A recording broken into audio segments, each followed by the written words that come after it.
Welcome back to Amy Lynn Creative. In today's video, we are talking about why I purchased a Canon EOS R instead of the newer R5 or R6.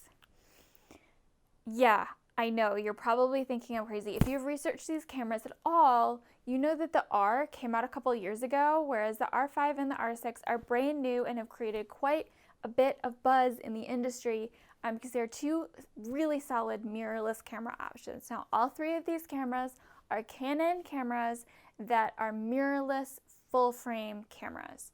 So these are all fantastic mirrorless options, and I would say they're all pro cameras. Here's why I chose the older R. The first big consideration was budget.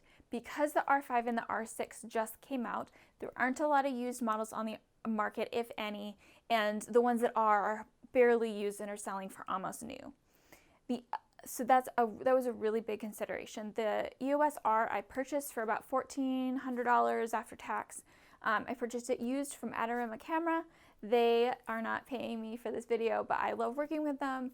They have great used gear. If you want more information about how to buy used gear or refurbished gear without sacrificing quality or performance, check out my video about that stuff specifically.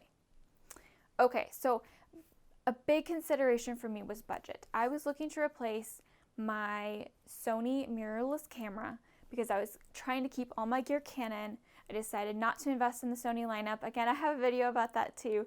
But the reason I did not go for the R5 or the R6 beyond budget considerations, because I thought about waiting a little bit longer and waiting for a used version of the R5 or the R6 if they were worth the wait. And so I did a bunch of research.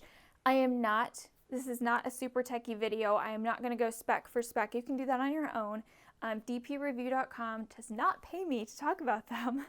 However, they have an amazing side-by-side comparison tool on their website that's really amazing, and I actually lined these cameras up side by side and compared specifications and then compared that to what do I need as a business owner. So what am I looking for in specifications based on my business, not necessarily based on which one is best, but which one is best for my photography and videography business.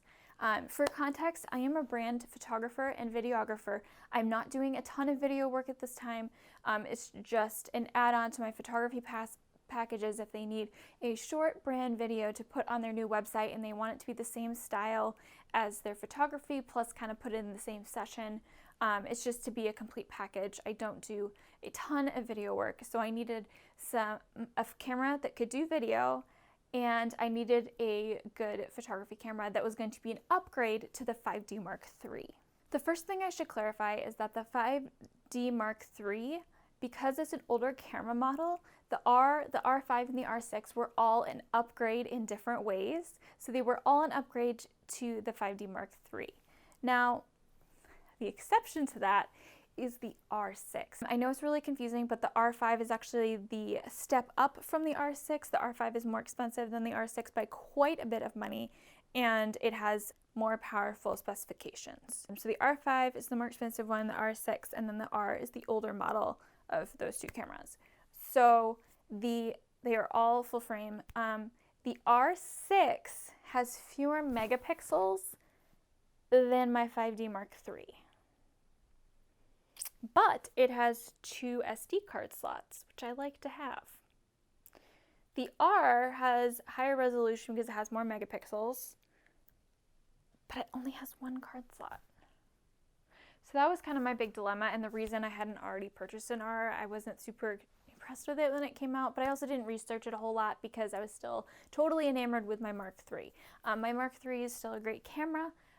It has been a workhorse for me, but I was really struggling to nail composition because I was using the focus points and there weren't as many as I wanted, and the new mirrorless cameras had so many more focus points. So that was one really big reason I really was looking for even more tack sharp images than I was already getting. And also I wanted some increased ISO capabilities so that I could work in lower light situations.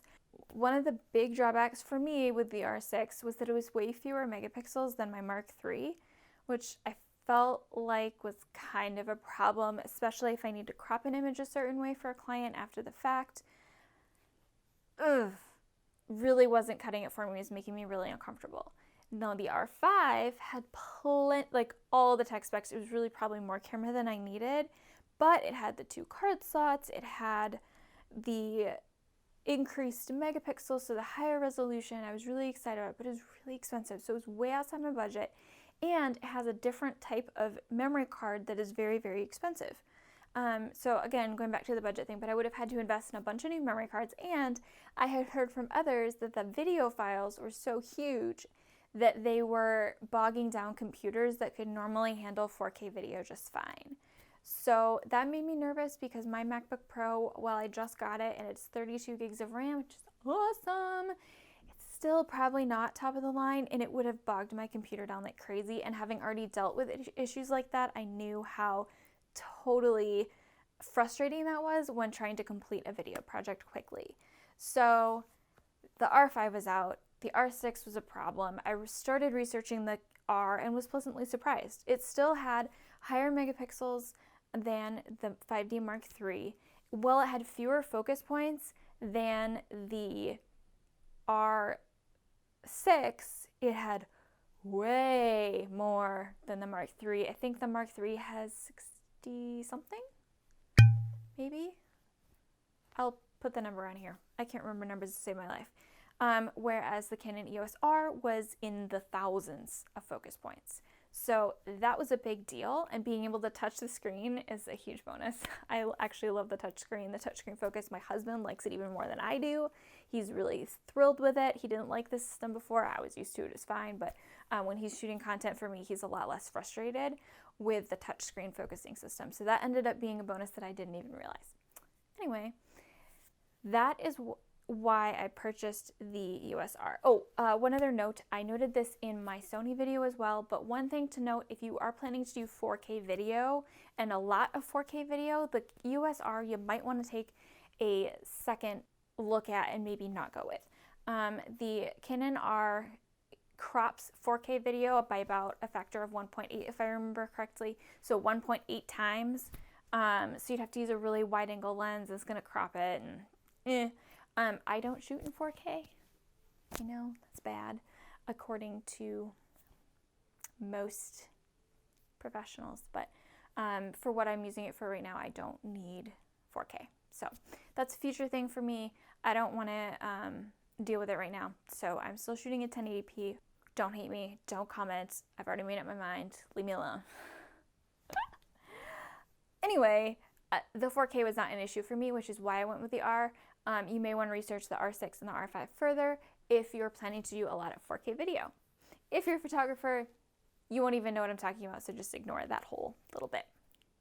All right, so I hope this video was remotely helpful, or at least reminds you that while the FOMO may be very real, it's okay. The best camera on the market isn't always what's best for you. And best has a lot of different meanings. So I hope that video was helpful. Please let me know in the comments, and like and subscribe. Yeah, subscribe. I don't know, somewhere.